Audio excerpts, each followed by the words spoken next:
안녕하세요 여러분, 한방의 뇌과학입니다.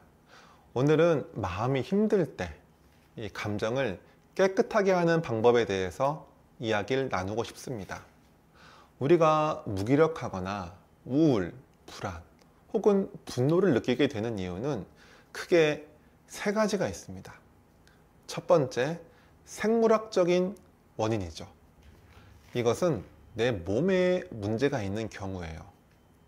우울감이나 분노는 종종 전두엽이나 변연계 같은 뇌 구조에 문제가 있거나 도파민, 가바 같은 신경 전달 물질의 불균형과 관련이 있습니다. 두 번째는 심리적인 원인입니다. 이거는 내가 잘못된 생각을 하고 있는 경우예요. 왜곡된 생각 패턴이나 잘못된 인식이 우울감이나 분노를 유발할 수가 있죠.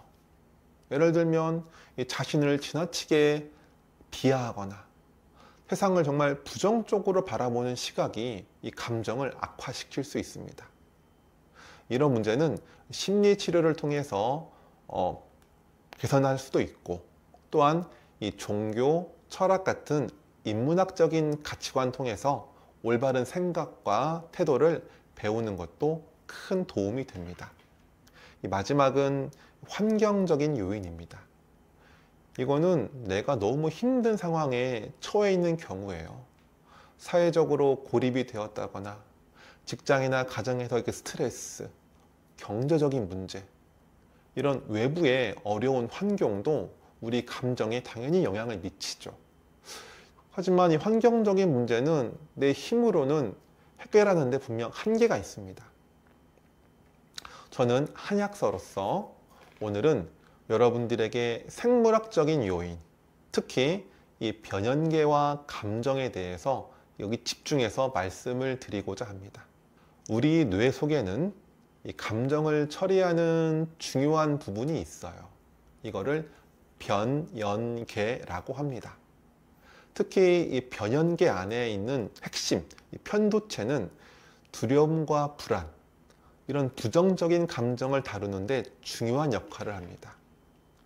제가 예전에 영상에서 이 대뇌와 전전두엽이 이성을 맡고 있다는 내용을 말씀드린 적이 있어요. 그래서 이 감정은 이성으로 통제해야 한다고 생각할 수도 있을 것 같습니다. 하지만 감정은 절대 열등한 게 아니죠. 그리고 통제의 대상도 아닙니다. 사실 부정적인 감정들이 불편하게 느껴질 수 있지만 이를 무조건 억누르기만 하면 오히려 마음의 병이 생길 수 있어요. 중요한 것은 감정을 억제하는 것보다 감정을 인정하고 정화하는 방법을 배우는 것입니다. 이 변연계에 이상이 생기면 온갖 부정적인 감정들이 파도처럼 몰려옵니다. 이럴 때는 아무리 이 전전두엽의 이성의 힘이 강력하더라도 그거를 감당하기가 어렵죠. 그래서 그 정화하는 방법에 대해서 얘기를 한번 나눠볼 겁니다. 저는 이 감정을 다루는 방법으로 뇌척수액에 주목했습니다. 뇌척수액이 우리 몸과 마음에 어떠한 중요한 역할을 하는지 알아볼까요? 먼저 우리 뇌의 가운데에는 뇌실이라는 텅 비어있는 공간이 있습니다. 이 공간은 바로 뇌척수액으로 가득 채워져 있어요. 이 뇌척수액은 단순히 뇌와 척수의 신경을 감싸고 있는 액체가 아니라 그거를 보호하고 영양을 넣어주고 또 노폐물을 제거하는 중요한 역할을 합니다. 쉽게 말해서 이 뇌척수액을 산모의 자궁 안에 있는 양수와 비교할 수가 있어요. 양수가 태아를 보호하고 건강하게 자라도록 돕는 것처럼 뇌척수액도 뇌와 척수신경을 보호해주는 역할을 합니다. 그런데 만약 양수가 오염된다면, 더러워진다면, 탁해진다면 그 아기에게 어떤 일이 벌어질까요? 뇌척수액도 마찬가지입니다. 뇌척수액이 오염되면, 그래서 제대로 기능하지 못하면 변연계에 직접적인 영향을 미칠 수 있어요. 이 변연계는 뇌의 중심부에 위치한 뇌 구조인데, 뇌척수액의 흐름과 변연계의 위치가 많이 가깝기 때문에 이 영향을 특히나 많이 받습니다. 또 중요한 것은 뇌혈관에는 BBB라는 게 있어요. 혈뇌장벽이라는 건데, 뇌 안으로 밖에서 다른 것들이 들어가지 못하게 혈관에서 막아버리는 겁니다. 그래서 혈액을 통해서 뇌의 물질을 전달하기가 진짜 어려워요. 하지만 뇌척수액은 이 BBB를 피해서 뇌 내부로 물질을 직접 전달할 수가 있습니다. 이 덕분에 변연계에 필요한 약물이나 영양소가 더 효과적으로 도달할 수 있죠.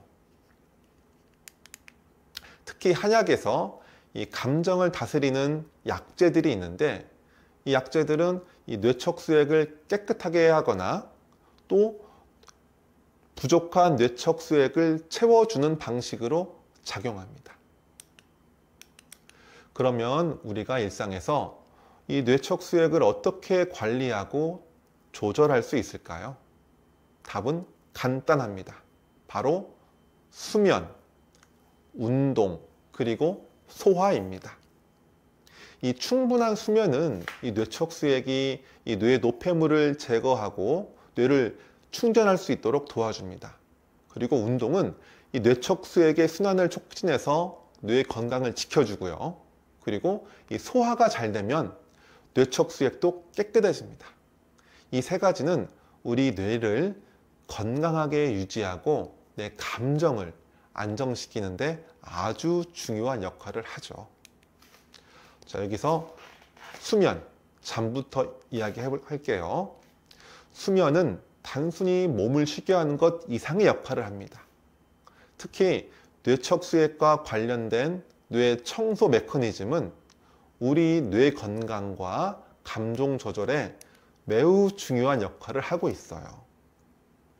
먼저 이 수면 중에 뇌에서 일어나는 놀라운 현상에 대해 말씀드릴게요.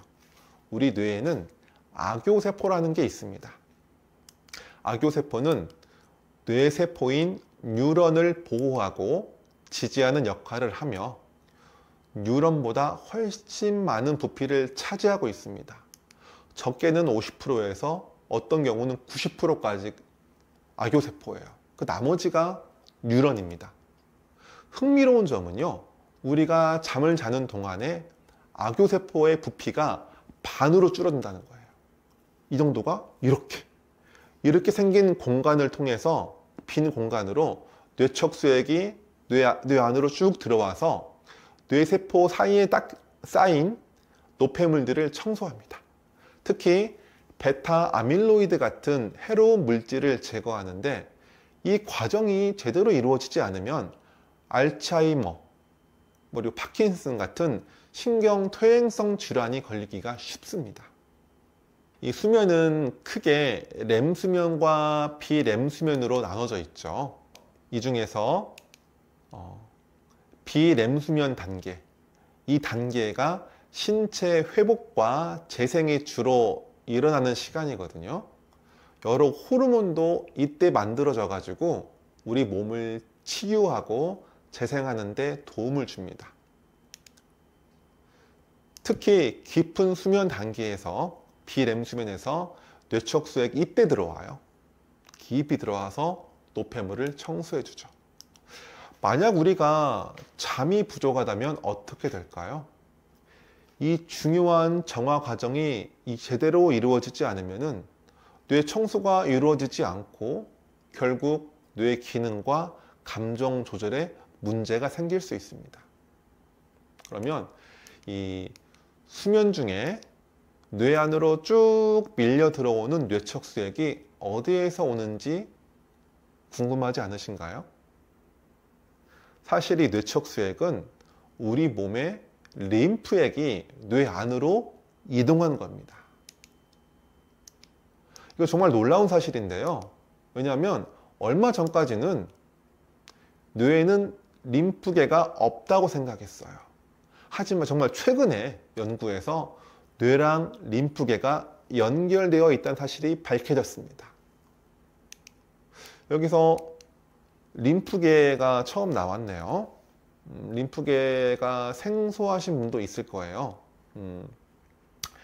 이 우리 몸에는 큰 순환이 두 가지가 있습니다.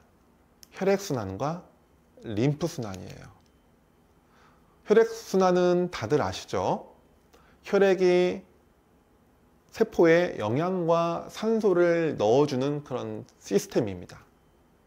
림프는 그럼 뭘까요? 이 혈액이 상수도라면은 림프는 하수도입니다. 혈액이 세포에 영양과 산소를 공급하면 세포는 이를 받아먹고 열심히 일을 한 뒤에 노폐물을 배출합니다. 마치 우리가 음식을 먹고 응가를 하는 것처럼 세포도 똥을 싸는 거예요. 쉽게 얘기해서. 그리고 이 노폐물이 이동하는 통로가 바로 림프계입니다. 우리가 이 상수도의 깨끗한 물로 샤워하고 머리 감고 설거지한 뒤에 그 더러운 물이 하수도를 통해서 빠져나가는 것처럼 림프계는 세포의 노폐물이 빠져나가는 통로입니다. 이건 림프계는 혈관처럼 우리 몸 곳곳에 퍼져 있으며 이 체액을 순환시키고 노폐물을 운반하는 중요한 역할을 합니다. 우리가 실수로 살짝 베이면 피는 안 나오는데 맑은 진물만 나올 때가 있죠. 그게 바로 림프액입니다.